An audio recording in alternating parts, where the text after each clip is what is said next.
ఛానల్ని లైక్ చేసి సబ్స్క్రైబ్ చేసుకోండి. అలాగే మీ విలువైన అభిప్రాయాన్ని కామెంట్ ద్వారా తెలపండి. Please subscribe and support my channel. Hi అండి, వెల్కమ్ టు అవర్ ఛానల్. నేను ఇప్పుడు చదివి వినిపించబోయే కథ యాగం, రచన చిత్ర వెంకటేష్ గారు. ఇప్పుడైతే కథలోనికి వెళ్దామా? కథలోనికి వెళ్ళే ముందు స్మాల్ రిక్వెస్ట్ ఫ్రెండ్స్, మొదటిసారిగా నా వీడియోని చూస్తున్నవారు ప్లీజ్ సబ్స్క్రైబ్ చేసుకుని చూడండి. అలాగే మీ ఫ్రెండ్స్కి కూడా షేర్ చేయండి. ఇప్పుడైతే కథలోనికి వెళ్దామా? మిస్టర్ సుయోధనరావు, ఇప్పుడు మీ కట్లు విప్పబోతున్నాను. మీరు మీ మొహం చూసుకోవడానికి ఎదురుగా ఒక పెద్ద నిలువెత్తు అద్దం కూడా ఏర్పాటు చేశాను. అందులో మీ మొహం చూసుకుని కంగారు పడకండి, భయపడకండి. నా మొహం ఇలా ఉందని ఆశ్చర్యపోకండి. ప్లాస్టిక్ సర్జరీ చేసిన తర్వాత మొహంలో కొంచెం మార్పు రావడం చాలా సహజం. దాని గురించి వర్రీ కావాల్సిన అవసరం లేదు. పైగా మీ మొహం మీద ఉన్న మచ్చను పోగొట్టుకోవడానికి సర్జరీ చేయించుకున్నారు. ఆ విషయం మర్చిపోకండి. సరే, ఇప్పుడు అసలు విషయానికి వస్తాను. జాగ్రత్తగా మీ కట్లు విప్పబోతున్నాను. కొన్ని గంటల పాటు కళ్ళకు కట్టు ఉండడం వల్ల మీ కళ్ళు వెంటనే వెలుతురుకు అలవాటు పడకపోవచ్చు. దాని గురించి భయపడవలసిన పని లేదు. ఒకసారి కళ్ళు గట్టిగా మూసుకుని మళ్ళీ తెరవండి, అంతా సర్దుకుంటుంది అన్నాడు డాక్టర్ బిలహరి. అలాగే అని తల ఊపాడు సుయోధనరావు. డాక్టర్ మెల్లగా సుయోధనరావుకు కట్టిన కట్లు మెల్లగా విప్పడం మొదలుపెట్టాడు. 2 నిమిషాల తర్వాత కట్లు పూర్తిగా విప్పాడు. కళ్ళ మీద ఉన్న దూదిని కూడా తీసేశాడు. ఇప్పుడు మెల్లగా కళ్ళు తెరవండి అన్నాడు బిలహరి. సుయోధనరావు మెల్లగా కళ్ళు తెరిచాడు. కళ్ళల్లో ఒక్కసారిగా సూదులు పడుస్తున్నట్టు తోచింది. వెంటనే కళ్ళు మూసుకున్నాడు. డాక్టర్ చేసిన హెచ్చరిక గుర్తుకు వచ్చి కళ్ళు మూసుకుని మెల్లమెల్లగా తెరిచాడు. దాంతో అతని కళ్ళు వెలుతురుకు కొంచెం అలవాటు పడ్డాయి. కళ్ళు వెలుతురుకు బాగా అలవాటు పడిన తర్వాత ఎదురుగా ఉన్న అద్దంలో తన మొహం చూసుకున్నాడు సుయోధనరావు. ఆశ్చర్యం, ఆనందం అతన్ని ఒక్కసారిగా కుదిపేశాయి. అద్దంలో కనిపిస్తున్న మొహం అతనిది కాదు. ఆపరేషన్ చేయడం వల్ల అతని మొహంతో పాటు మొహం మీద ఉన్న జర్రిపోతు సైజులో ఉన్న మచ్చ కూడా పూర్తిగా మాయమైపోయింది. ఇప్పుడు అద్దంలో కనిపిస్తున్న మొహం చాలా కొత్తది. ఇది కళా నిజమా అని కొన్ని క్షణాల పాటు సందేహంలో పడిపోయాడు. తర్వాత తేరుకుని సంతోషంతో బిలహరి చేతులు పట్టుకుని ఊపేశాడు. ఎక్సలెంట్ డాక్టర్, నా మొహం మీద ఉన్న మచ్చను మాయం చేయడమే కాకుండా నా మొహం మొత్తాన్ని మార్చేశారు. మీ హస్తవాసి అమోఘం. మీలాంటి ప్లాస్టిక్ సర్జన్ నేను ఇంతవరకు చూడలేదు. మీకు మీరే సాటి. నా తల్లిదండ్రులు నాకు జన్మనిచ్చారు. మీరు నాకు పునర్జన్మనిచ్చారు. మీ మేలు జీవితంలో మర్చిపోలేను. ఎంత ఫీజు కావాలో చెప్పండి, బ్లాంక్ చెక్ ఇస్తాను. మీకు కావాల్సిన అమౌంట్ అందులో రాసుకోండి అంటూ లేవబోయాడు సుయోధనరావు. ఫీజు గురించి పూర్తిగా మర్చిపోండి. మీరు మా ఎండీకి మంచి స్నేహితులు, ఆత్మీయులు. మీ దగ్గర ఒక్క పైసా కూడా తీసుకోవద్దని మల్హోత్రా గారు మరీ చెప్పారు. అందుకే మీరు ఏమి ఇవ్వనవసరం లేదు. ఇప్పుడు మీరు హాయిగా ఇంటికి వెళ్ళవచ్చు. పోస్ట్ ఆపరేషన్ వల్ల కొన్ని సమస్యలు రావడం చాలా సహజం. అలాంటి పరిస్థితి వస్తే వెంటనే నాకు కాల్ చేయండి అన్నాడు చిరునవ్వుతో బిలహరి. అలాగే అని తల ఊపాడు సుయోధనరావు. తర్వాత బిలహరితో కరచాలనం చేసి బట్టలు మార్చుకుని హాస్పిటల్ నుంచి బయటకు వచ్చాడు. ఒకసారి క్యాజువల్గా చుట్టూ చూశాడు.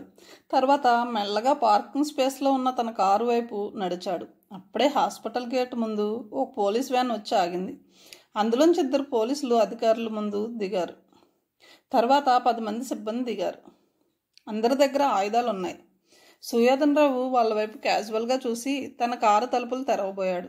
అప్పుడే పబ్లిక్ అడ్రస్ సిస్టంలోంచి పోలీస్ అధికారి గొంతు గట్టిగా వినిపించింది. మిస్టర్ మజీద్ ఖాన్, మర్యాదగా లొంగిపోండి. ఈ హాస్పిటల్ చుట్టూ మా పోలీసు బలగం ఉంది. మీరు ఏమాత్రం తప్పించుకోవడానికి ప్రయత్నించినా కాల్చడానికి వెనకాడం. మీ మీద షూట్ ఎట్ సైట్ ఆర్డర్స్ ఉన్నాయని మర్చిపోవద్దు. సుయోధనరావుకు అతని మాటలు ఏమాత్రం అర్థం కాలేదు. పైగా ఆఫీసర్ మజీద్ ఖాన్ పేరు చెప్తున్నాడు. అది తన పేరు కాదు కనుక సుయోధనరావు వాళ్ళు తనని ఉద్దేశించి అనలేదని భావించి కారు తలుపులు తెరవబోయాడు. మిస్టర్ మజీద్ ఖాన్, ఇదే మీకు చివరి హెచ్చరిక. మర్యాదగా చేతులు పైకెత్తి మాకు సరెండర్ అవ్వండి, లేకపోతే కాల్చడానికి కూడా వెనకాడం అని మళ్ళీ పోలీస్ అధికారి హెచ్చరిక వినిపించింది. అయినా సుయోధనరావు ఆ మాటలు పట్టించుకోకుండా కారు తలుపులు తీసి లోపల కూర్చోబోయాడు. అప్పుడే అతను ఏమాత్రం ఊహించని సంఘటన జరిగింది. ఫైర్ అంటూ పోలీస్ అధికారి గట్టిగా అరిచాడు. అంతే, దాదాపు 15 తుపాకులు సుయోధనరావు వైపు గురిపెట్టి బుల్లెట్ల వర్షం కురిపించాయి. అన్ని గుండ్లు సుయోధనరావు శరీరంలోకి దూసుకుపోయాయి. రక్తం ఒక్కసారిగా ఫౌంటైన్లా బయటకు చిమ్మింది. అరవడానికి కానీ కనీసం మూలగడానికి కూడా సుయోధన్ రావుకు అవకాశం లేకుండా పోయింది. నిర్జీవమైన అతని శరీరం నేల మీద వాలిపోయింది. తనని ఎందుకు కాల్చారో కూడా తెలియకుండా సుయోధన్ రావు ప్రాణాలు విడిచాడు. సుయోధన్ రావు నేల మీద ఒరిగిపోవడంతో పోలీసు అధికారులు కాల్పులు విరమించారు. ఒక పోలీస్ అధికారి సుయోధన్ రావు దగ్గరకు వచ్చాడు. తన జేబులో ఉన్న ఒక ఫోటో తీసి నేల మీద పడి ఉన్న సుయోధన్ రావు శవంతో మార్చి చూశాడు. ఫోటోలో ఉన్న వ్యక్తి, నేల మీద ఉన్న సుయోధన్ రావు ఇద్దరు ఒక్కరే. పోలీస్ ఆఫీసర్ తృప్తిగా తల పంకించి తన సిబ్బంది వైపు చూసి సైగ చేశాడు. తన ఛాంబర్స్ కిటికీలోంచి జరిగిన దారుణం చూసిన డాక్టర్ బిలహరి కళ్ళు తృప్తిగా మెరిశాయి. తను అనుకున్నది నిరాటంకంగా జరిగిపోయినందుకు అతనికి ఎంతో ఆనందంగా ఉంది. ఈ సన్నివేశం కోసమే కొన్ని సంవత్సరాల నుంచి ఎదురు చూస్తున్నాడు. ఇప్పుడు అది నెరవేరింది. ఇంతకంటే గొప్ప విజయం, తృప్తి ఇంకేముంటుంది? ఛాంబర్స్లోంచి మెల్లగా బయటకు వచ్చి పోలీస్ అధికారి దగ్గరకు వెళ్ళాడు. ఏం జరిగింది ఆఫీసర్? ఇతని మీద ఎందుకు కాల్పులు జరిపారు? ఏమీ తెలియనట్టు అడిగాడు బిలహరి. వీడి పేరు మజీద్ ఖాన్, పేరు మోసిన ఉగ్రవాది. గత సంవత్సరం మన సిటీలో జరిగిన వరుస బాంబు బ్లాస్టులకు వీడే కారకుడు. ఒకేసారి 10 చోట్ల బాంబులు పెట్టి ఎంతోమంది అమాయకులు చనిపోవడానికి కారకుడు అయ్యాడు. ఆ దాడిలో దాదాపు 100 మంది చనిపోయారు. 50 మంది విపరీతంగా గాయపడ్డారు. వీడిని పట్టుకోవాలని మా పోలీస్ డిపార్ట్మెంట్, దేశ రక్షణ శాఖలు ఎంతో ప్రయత్నించాయి. కానీ విజయం సాధించలేకపోయాం. ఎప్పుడు పట్టుకోవడానికి ప్రయత్నించిన చేప పిల్లలా మా చేతిలోని జారిపోయేవాడు. ఈరోజు అనుకోకుండా మాకు ఒక ఫోన్ కాల్ వచ్చింది. ఫోన్ చేసిన వ్యక్తి తన పేరు, ఊరు చెప్పలేదు. కానీ మజీద్ ఖాన్ గురించి మాత్రం విలువైన సమాచారం చెప్పాడు. సరిగ్గా ఈ హాస్పిటల్ నుంచి 10 గంటలకు మజీద్ ఖాన్ బయటకు వస్తున్నాడని మాకు ఆ వ్యక్తి సమాచారం ఇచ్చాడు. అతను ఇచ్చిన సమాచారం నిజమైంది. మేము ఇక్కడికి వచ్చేసరికి మజీద్ ఖాన్ మీ హాస్పిటల్ నుంచి తన కారు వైపు వెళ్తూ కనిపించాడు. 2 సార్లు మర్యాదగా లొంగిపోమని హెచ్చరించాం, కానీ వినిపించుకోలేదు. మొండితనంతో కారులో పారిపోవాలని ప్రయత్నించాడు. అందుకే కాల్పులు జరిపాం. సరే, ఇంతకీ మీరెవరు? బిలహరి వైపు చూస్తూ అనుమానంగా అడిగాడు పోలీస్ అధికారి. నా పేరు బిలహరి, ప్లాస్టిక్ సర్జన్ను. గంట ముందు అతను నన్ను కలుసుకుని తన సమస్య చెప్పాడు. అదేం పెద్ద సమస్య కాదని, ఆపరేషన్ చేస్తే సరిపోతుందని చెప్పాను. రేపు మళ్ళీ వస్తానని అన్నాడు. రేపు ఎలాగో వస్తాడు కదా అని నేను అతని పేరు కానీ ఊరు కానీ అడగలేదు. కనీసం ఫోన్ నెంబర్ కూడా తెలుసుకోలేదు. అందుకే మీరు చెప్పేవారికి అతను ఎవరో నాకు తెలియదు అన్నాడు బిలహరి. ఓకే డాక్టర్, మేము డెడ్ బాడీని తీసుకుని వెళ్తున్నాం. ఏదైనా అవసరం వస్తే మిమ్మల్ని స్టేషన్కి పిలుస్తాం. అప్పుడు మీరు తప్పకుండా రావాల్సి ఉంటుంది అన్నాడు పోలీస్ అధికారి. తప్పకుండా వస్తాను. పోలీసులకు సహకరించడం నా డ్యూటీ అన్నాడు బిలహరి. 5 నిమిషాల్లో మిగతా తతంగం ముగిసింది. పోలీసులు మజీద్ ఖాన్ రూపంలో ఉన్న సుయోధన్ రావును తీసుకుని వెళ్ళిపోయారు. బిలహరి, అతని హాస్పిటల్ సిబ్బంది కూడా తమ గదుల్లోకి వెళ్ళిపోయారు. తన ఛాంబర్స్లోకి వచ్చిన బిలహరి కంప్యూటర్ ముందు కూర్చుని ఆన్ చేశాడు. పేషెంట్స్ లిస్ట్లో సుయోధన్ రావు అన్న పేరును డిలీట్ చేశాడు. అదేవిధంగా రిజిస్టర్లో ఉన్న సుయోధన్ రావు పేరును కూడా కొట్టేశాడు. దాంతో సుయోధన్ రావుకు సంబంధించిన వివరాలు పూర్తిగా మాయమైపోయాయి. రాయల్ ఎయిర్లైన్స్ విమానం రన్వే మీద స్మూత్గా ల్యాండ్ అయింది. ప్రయాణికులు అందరూ దిగిన తర్వాత చివరగా దిగాడు బిలహరి. అతని భుజం మీద ఒక రగ్ షాక్ తప్ప ఇంకో సామాన్ లేదు. 15 గంటలో కస్టమ్స్ ఫార్మాలిటీస్ ముగించుకుని విజిటర్స్ లాంజ్లోకి వచ్చాడు. అతని కళ్ళు తన భార్య, కూతురి కోసం చుట్టూ పరికించాయి. ప్రయాణికులతో విజిటర్స్ లాంజ్ చాలా హడావుడిగా, సందడిగా ఉంది. బిలహరి కెఫ్టేరియా దగ్గర నిలబడి తన వాళ్ళ కోసం చూశాడు. కానీ వాళ్ళు ఎక్కడా కనిపించలేదు. అయినా బిలహరి కంగారు పడలేదు, ఆశ్చర్యపోలేదు. తన వాళ్ళు ట్రాఫిక్ జామ్లో ఇరుక్కుపోయి ఉండవచ్చు అని అతనికి తోచింది. హైదరాబాద్ నగరంలో ఇది మామూలే. ఎక్కడో ఒక చోట ప్రతిరోజు ట్రాఫిక్ జామ్ కావడం సర్వసాధారణం. అందుకే బిలహరి ఆ విషయం పట్టించుకోకుండా కాఫీ తాగుతూ టైంపాస్ చేశాడు. కాఫీ తాగిన తర్వాత బిల్ పే చేసి ఎదురుగా ఉన్న కుర్చీలో కూర్చున్నాడు. నిన్న రాత్రి అతను హైదరాబాద్ బయలుదేరుతున్నప్పుడు లండన్ నుంచి భార్యకు కాల్ చేశాడు. తను ఏ ఫ్లైట్లో వస్తున్నాడో, ఏ టైంలో ల్యాండ్ అవుతున్నాడో వివరంగా చెప్పాడు. అంతేకాకుండా ఆమెను తప్పకుండా ఎయిర్పోర్ట్కి రావాలని, అలాగే పాప శృతిని కూడా తీసుకురావాలని మరీ చెప్పాడు. దానికి సంతోషంగా సరే అంది అతని భార్య మిత్రవింద. దాదాపు 2 సంవత్సరాల తర్వాత బిలహరి తమ భార్య, పాపను చూడబోతున్నాడు. అది తలుచుకుంటే అతనికి ఎంతో థ్రిల్లింగ్గా ఉంది. ఎప్పుడెప్పుడు భార్యను, పాపను చూస్తానని తెగ ఆరాట పడిపోయాడు. మరో 10 నిమిషాలు భారంగా గడిచాయి. కానీ మిత్రవింద జాడ కానీ, శృతి జాడ కానీ తెలియలేదు. ఏం చేయాలో బిలహరికి అర్థం కాలేదు. ఇంకా ఎంతసేపు వాళ్ళ కోసం ఎదురు చూడాలో అతనికి తోచలేదు. ఒకవేళ తను ఇంటికి బయలుదేరిన తర్వాత వాళ్ళు వస్తారేమో అని అతని సందేహం. అందుకే ముళ్ళ మీద కూర్చున్నట్టుగా ఇంకో 10 నిమిషాలు ఎదురు చూశాడు. అయినా మిత్రవింద జాడలేదు. దాంతో ఓపిక నశించి తనే ఇంటికి బయలుదేరాడు. టాక్సీలో కూర్చోబోతుంటే అప్రయత్నంగా అతని కుడికొన్ను అదిరింది. కుడికొన్ను అదిరితే చాలా అరిష్టం అని పెద్దలు చెప్తారు. ఈ మాటలు అతను చాలామంది దగ్గర విన్నాడు, కానీ దానికి పెద్దగా ప్రాముఖ్యత ఇవ్వలేదు. అదంతా తమ భ్రమ అని కొట్టిపారేశాడు. కానీ అదే అనుభవం ఇప్పుడు అతనికి కలిగేసరికి అప్రయత్నంగా భయం వేసింది. శరీరం సన్నగా జలధరించింది. జరగరానిదేదో తన వాళ్ళకు జరిగిందనే అనుమానం కలిగింది. టాక్సీ వేగంగా రోడ్డు మీద దూసుకుపోతుంది. అంతకంటే బిల్హరి మెదడులో ఆలోచనలు వేగంగా తిరుగుతున్నాయి. ఎందుకైనా మంచిదని మిత్రవింద్ సెల్కు కాల్ చేశాడు. సెల్ రింగ్ అవుతుంది, కానీ రెస్పాన్స్ లేదు. ఒకసారి కాదు 10 సార్లు కాల్ చేశాడు, కానీ రెస్పాన్స్ మాత్రం శూన్యం. ఇలా ఎప్పుడూ జరగలేదు. బిల్హరి ఎప్పుడు కాల్ చేసినా, చివరకు అర్ధరాత్రి కాల్ చేసినా మిత్రవింద్ వెంటనే రెస్పాండ్ అయ్యేది. కానీ ఈసారి మాత్రం ఆమె వైపు నుంచి ఎలాంటి జవాబు లేదు. దాంతో మరింత భయపడిపోయాడు బిల్హరి. టాక్సీ గమ్యస్థానం చేరుకునేంత వరకు ముళ్ళ మీద కూర్చున్నట్టుగా ఫీల్ అయ్యాడు. అరగంట తర్వాత కారు అతని ఇల్లు ఉన్న సందులోకి తిరిగింది. విండ్ షీల్డ్లోంచి దూరంగా ఉన్న అతని ఇల్లు స్పష్టంగా కనిపిస్తుంది. ఇంటి ముందు ఒక పోలీస్ జీప్ ఆగి ఉంది. దాని దగ్గర ఒక కానిస్టేబుల్ నిలబడి సిగరెట్ తాగుతున్నాడు. తన ఇంటి ముందు పోలీసులు ఎందుకున్నారో బిల్హరికి ఏమాత్రం అర్థం కాలేదు. కానీ ఏదో జరగరానిది జరిగిందని మాత్రం అతనికి అర్థమైంది. కారు అతని ఇంటి మెయిన్ గేట్ ముందు ఆగింది. బిల్హరి దిగి ట్యాక్సీ ఫేర్ చెల్లించి పరుగులాంటి నడకతో లోపలికి వెళ్ళాడు. గుమ్మం దగ్గర అతనికి పోలీస్ అధికారి ఎదురుపడ్డాడు. ఎవరండి మీరు, ఇలా లోపలికి వస్తున్నారు? కోపంగా అడిగాడు పోలీస్ అధికారి. నా పేరు బిల్హరి, ఈ ఇంటి యజమానిని. మీరంతా ఎందుకు వచ్చారో తెలుసుకోవచ్చా? కోపంగా అడిగాడు బిల్హరి. మీరేనా బిల్హరి? మీకోసమే ఎదురు చూస్తున్నాం. చాలా దారుణం జరిగిపోయింది డాక్టర్. ఈ విషయం మీకు ఎలా చెప్పాలో తోచడం లేదు అన్నాడు పోలీస్ అధికారి. ఏం జరిగింది ఆఫీసర్? ఆందోళనగా అడిగాడు బిల్హరి. నిన్న రాత్రి ఎవరో మీ ఇంట్లోకి దూరి మీ భార్యను పాపను చంపేశారు. మీ భార్యను పైశాచికంగా మానభంగం చేసి హత్య చేశారు. ఆ ముష్కరులు పసిపాపను కూడా చూడకుండా మీ అమ్మాయిని కూడా దారుణంగా మానభంగం చేశారు. ఈ వైపు పెట్రోలింగ్ చేస్తున్న మా వాళ్ళు ఇది చూసి నాకు కాల్ చేసి చెప్పారు. నా వృత్తిలో ఎన్నో శవాలను చూశాను, కానీ ఇలాంటి దారుణమైన దృశ్యం ఇంతవరకు చూడలేదు.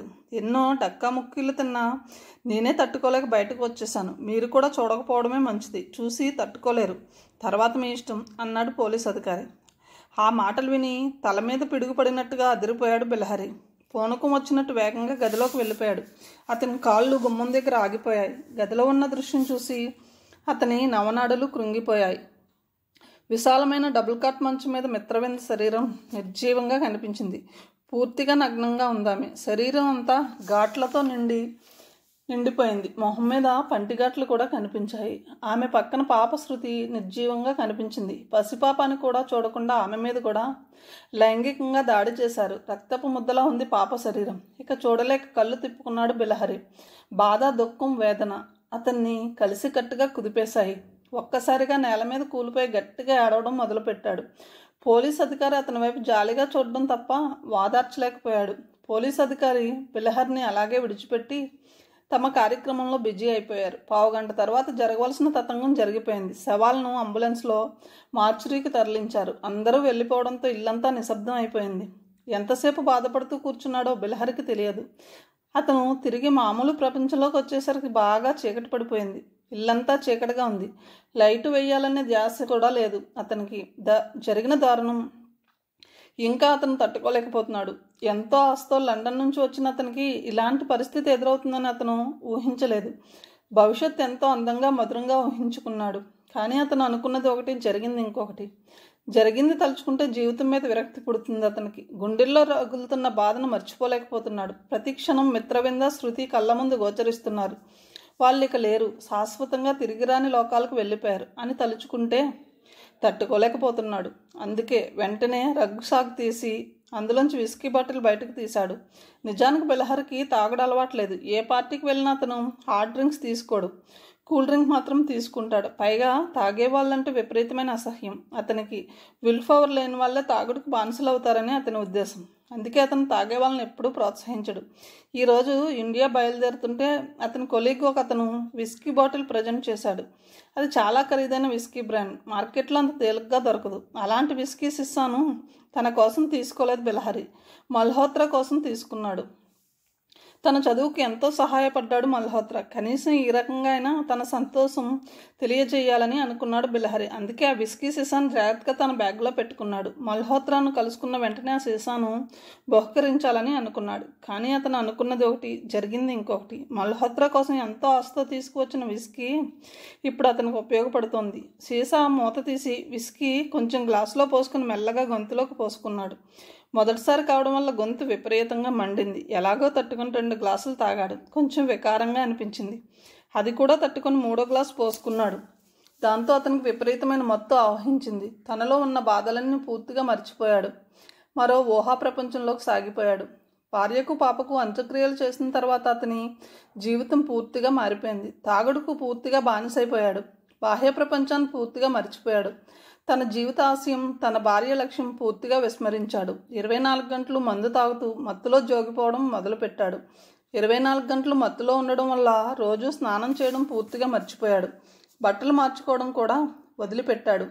విపరీతంగా గెడ్డం పెరిగిపోయింది. కళ్ళు చింతనిప్పుల్లా తయారయ్యాయి. బాగా దగ్గర వాళ్ళు కూడా అతన్ని గుర్తుపట్టలేనంతగా తయారయ్యాడు. ఎప్పుడూ నలగని బట్టలతో ట్రిమ్గా ఉండే డాక్టర్ బిలహరి ఇప్పుడు అచ్చంగా బెచ్చగాడిలా ఉన్నాడు. హాస్పిటల్కి వెళ్ళడం పూర్తిగా మానుకున్నాడు. డాక్టర్ మల్హోత్రా ఎన్నిసార్లు కాల్ చేసినా రెస్పాన్స్ ఇవ్వలేదు. తనని కాదన్నట్టుగా ఉండిపోయాడు. ఆ రోజు అలవాటు ప్రకారం మందు బాటలు ముందు పెట్టుకుని తాగుతున్నాడు. మొదటి పెగ్ పూర్తి చేశాడు. 2వ పెగ్ తాగబోతుంటే గుమ్మం దగ్గర చప్పుడైంది. ఎవరో వచ్చినట్టుగా తోచింది. సీసాను పక్కన పెట్టి బలవంతంగా కళ్ళు తెరిచి చూశాడు. గుమ్మం దగ్గర డాక్టర్ మల్హోత్రా కనిపించాడు. ఆయన మొహం కోపంతో ఎర్రగా అస్తమిస్తున్న సూర్యుడిలా ఉంది. దాదాపు 4 రోజుల నుంచి బిలహరితో మాట్లాడాలని ఆయన ఎంతో ప్రయత్నించాడు. లెక్కలేనన్ని సార్లు కాల్ చేశాడు. కానీ ఒక్క కాల్కు బిలహరి వైపు జవాబు రాలేదు. తన అసిస్టెంట్స్ను బిలహరి ఇంటికి పంపించి విషయం తెలుసుకుని రమ్మన్నాడు. వాళ్ళు వచ్చినప్పుడు బిలహరి ఇంట్లో ఉండేవాడు కాడు. ఏ బార్లోనూ కాలక్షేపం చేసేవాడు. అందుకే ఒక్కసారి కూడా అతన్ని వాళ్ళు కలుసుకోలేకపోయారు. ఇలా కాదని తనే స్వయంగా బయలుదేరి వచ్చాడు మల్హోత్రా. ఎదురుగా బిలహరి. అతని పరిస్థితి చూసేసరికి మల్హోత్రాకు అంతా అర్థమైంది. బిలహరి ఏ పరిస్థితిలో ఉన్నాడో అతనికి పూర్తిగా బోధపడింది. దాంతో అతని కోపం తారాస్థాయికి చేరుకుంది. కోపంగా బిలహరిని చూస్తూ అన్నాడు, నిన్ను ఇలా చూడవలసి వస్తుందని నేను కళ్ళలో కూడా అనుకోలేదు. ఎంతో కష్టపడింది ఈ భార్య చదువు కోసం నిన్ను లండన్ పంపించింది. నువ్వు ఒక పెద్ద ప్లాస్టిక్ సర్జన్ కావాలని మనసారా కోరుకుంది. అందుకే దానికోసం ఎన్ని కష్టాలైనా ఓర్చుకోవడానికి సిద్ధపడింది. నిన్ను విడిచి 2 సంవత్సరాల పాపతో ఎన్నో సమస్యలు ఎదుర్కొంది. కానీ నువ్వు చేసిందేమిటి? నీ ఆశయం పూర్తిగా మర్చిపోయి ఒక సగటు మనిషిలా ప్రవర్తిస్తున్నావు.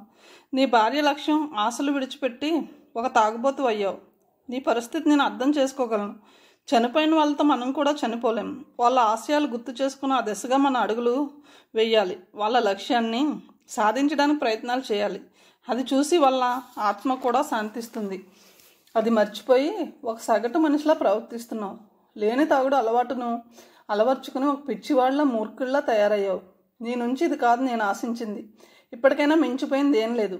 నీకు 24 గంటలు టైం ఇస్తున్నాను. ఈలోగా నువ్వు మామూలు బిలహరివై నా ముందు నిలబడి డ్యూటీకి రిపోర్ట్ చేయాలి. 24 గంటలు దాటిన తర్వాత నీ గురించి పట్టించుకోవడం మానేస్తాను. కానీ నేను నీ లండన్ ప్రయాణం కోసం ఇచ్చిన అప్పు మాత్రం మర్చిపోను. నువ్వు సంతకం చేసిన డాక్యుమెంట్ ఇంకా నా దగ్గర అలాగే ఉంది. దాన్ని అడ్డం పెట్టుకుని కోర్టుకు వెళ్తాను. ముక్కు పిండి నా అప్పు వసూలు చేసుకుంటాను. మల్హోత్రా మంచివాడు మాత్రమే కాదు, ఒక తెలివైన వ్యాపారి అని కూడా నిరూపిస్తాను. గుర్తుంచుకో. నీకు సరిగ్గా 24 గంటలు మాత్రమే ఉంది. ఈలోగా నువ్వు డ్యూటీకి రిపోర్ట్ చేయాలి. తర్వాత జరిగే పరిణామాలకు నేను బాధ్యుణ్ణి కాను. వస్తాను అని విసురుగా వెళ్ళిపోయాడు మల్హోత్రా. ఆ మాటలతో వాస్తవ ప్రపంచంలోకి వచ్చాడు బిలహరి. తన పరిస్థితి చూసి సిగ్గుపడ్డాడు. ఇన్ని రోజులు తను ఎంత పెద్ద తప్పు చేశాడో అతనికి తెలిసి వచ్చింది. తన ఆశయం, భార్య లక్ష్యం పూర్తిగా మర్చిపోయినందుకు తనని తానే నిందించుకున్నాడు. అది కొన్ని క్షణాలు మాత్రమే. కర్తవ్యం గుర్తుకు వచ్చి విసురుగా లేచాడు. నేల మీద ఉన్న బాటిల్ను, గ్లాసులను తీసి బయటకు పడేశాడు. తర్వాత బాత్రూమ్కి వెళ్ళి షవర్ ముందు నిలబడ్డాడు.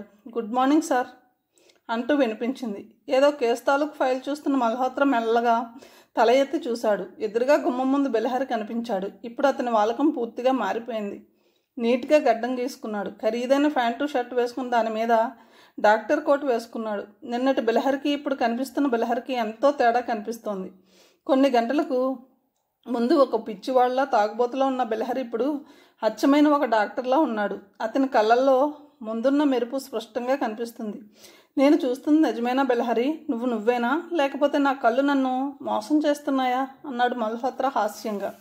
సారీ సార్, నేను చేసిన పనికి సిగ్గుపడుతున్నాను.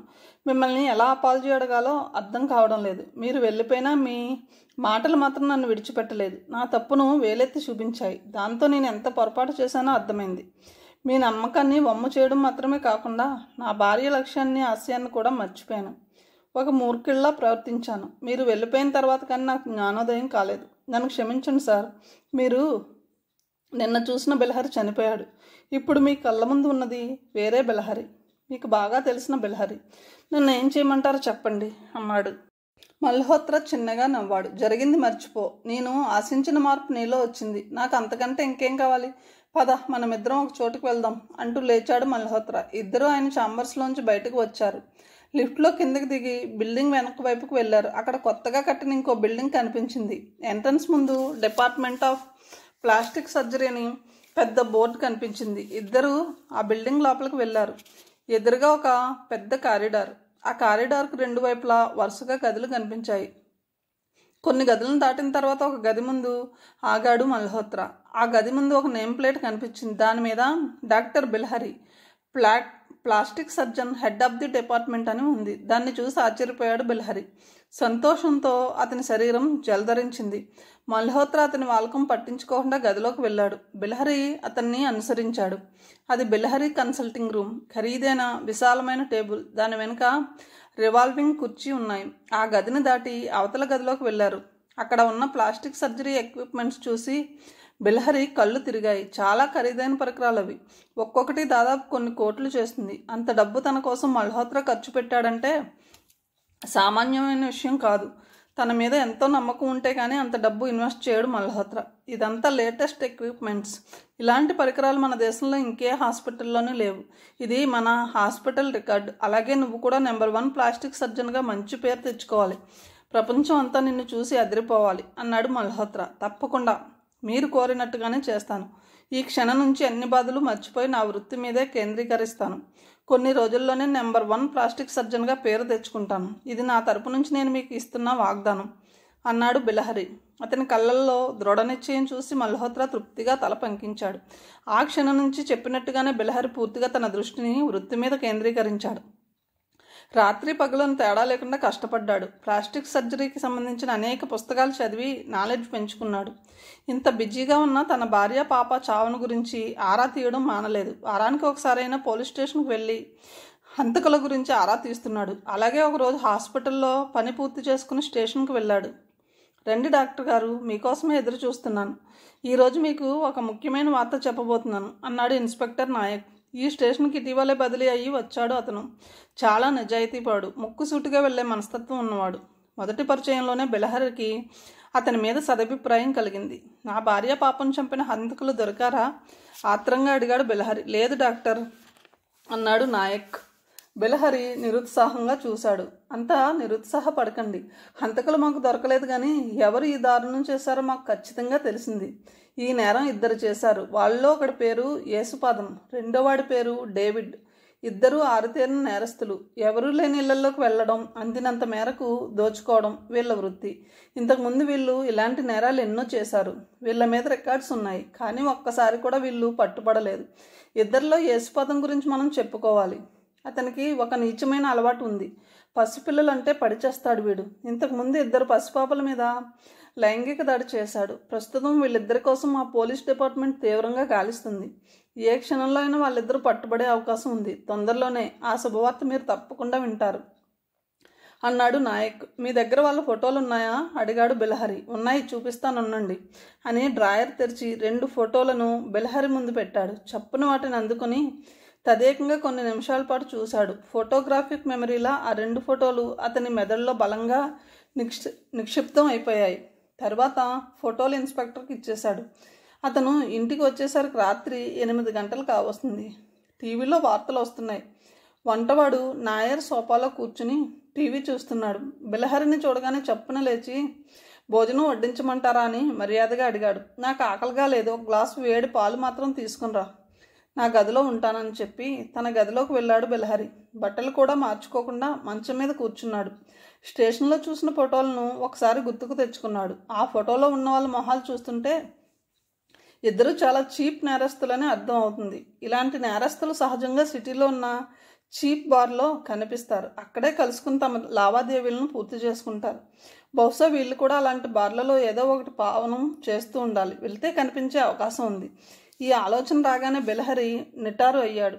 కంప్యూటర్ ముందు కూర్చుని బ్రౌజ్ చేశాడు. సిటీలో ఎన్ని బార్లు ఉన్నాయో తెలుసుకున్నాడు. లిస్ట్ ప్రకారం నగరంలో దాదాపు 100 దాకా బార్లు ఉన్నాయి. వాటిలో చీప్ బార్లు 20 దాకా ఉన్నాయి. రోజు ఒక బారుకు వెళ్ళి ఆ ఇద్దరి కోసం వెతకాలని నిశ్చయించుకున్నాడు బిలహరి. ఆ రోజు నుంచి తన పని మొదలుపెట్టాడు. ప్రతిరోజు లిస్టులో ఉన్న చీప్ బారుకు వెళ్ళేవాడు. అక్కడే యేసుపదం జాన్ డేవిడ్ కోసం చూసేవాడు. కానీ ఎన్ని బార్లు తిరిగినా అతనికి మాత్రం వాళ్ళు కనిపించలేదు. రోజులు గడుస్తున్న కొద్దీ వాళ్ళిద్దరూ ఇక కనిపించరని అతనికి నమ్మకం కలిగింది. అందుకే మెల్లమెల్లగా తన వెతుకులాటను తగ్గించుకున్నాడు. ఇలా 10 సంవత్సరాలు గడిచిపోయాయి. యేసుపాదం కానీ జాన్ డేవిడ్ కానీ కనిపించలేదు. కానీ బిలహరి మాత్రం మల్హోత్రా కోరుకున్నట్టుగా నెంబర్ 1 ప్లాస్టిక్ సర్జన్ అయ్యాడు.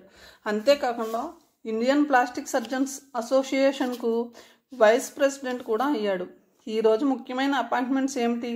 తన కుర్చీలో కూర్చుంటూ అడిగాడు బిలహరి. ఒకటే ఒక ముఖ్యమైన అపాయింట్మెంట్ ఉంది అంది నర్సు మేరీ. ఏమిటది? అడిగాడు బిలహరి. అగర్వాల్ గారిని చూసి ఆపరేషన్ తేదీని నిర్ణయించాలి. ఆయన మొహం మీద జెర్రిపోతు లాంటి మచ్చ ఉంది. దాన్ని పోగొట్టుకోవడానికి ఆయన మీ దగ్గరకు వచ్చారు. మీరు దాన్ని పరీక్షించి ఈరోజు 11 గంటలకు రమ్మని చెప్పారు అంది మేరీ. ఇప్పుడు 10 మాత్రమే అయ్యింది. సరిగ్గా 11 గంటలకు అతన్ని లోపలికి పంపించు. అంతవరకు ఎవరిని లోపలికి రానివ్వద్దు అన్నాడు బిలహరి. మేరీ అలాగే అని తలూపి వెళ్ళిపోయింది. ఆమె వెళ్ళిపోయిన తర్వాత డ్రాయర్ తెరిచి తన భార్య కూతురు ఫోటో తీశాడు. కొన్ని క్షణాల వరకు తదేకంగా ఆ ఫోటో వైపు చూస్తూ ఉండిపోయాడు. కళ్ళల్లో నీళ్లు చిప్పిల్లాయి. వాళ్ళు పోయి 10 సంవత్సరాలు గడిచినా అతను మాత్రం వాళ్ళను మర్చిపోలేదు. ప్రతిరోజు ఏదో ఒక టైంలో వాళ్ళ ఫోటోను చూసి గుర్తు తెచ్చుకుంటున్నాడు. తన భార్య పాప అతనికి ఎలా గుర్తున్నారో వాళ్ళ చావు కారకులైన యేసుపాదం జాన్ డేవిడ్ కూడా అంతే గుర్తున్నారు. జీవితంలో వాళ్ళు ఎప్పుడో ఒకప్పుడు తప్పకుండా తారసపడతారు. అప్పుడు ఖచ్చితంగా వాళ్ళ మీద పగ తీర్చుకుంటాడు. అది మాత్రం నిజం. అప్పుడు అతను ఒక డాక్టర్లా ప్రవర్తించడు, సగటు మనిషిలా ప్రవర్తిస్తాడు. అతని ఆలోచనలకు అంతరాయం కలిగిస్తూ మేరీ లోపలికి వచ్చింది. అతను చప్పున ఫోటోను డ్రాయర్లో పెట్టి మేరీ వైపు చూశాడు.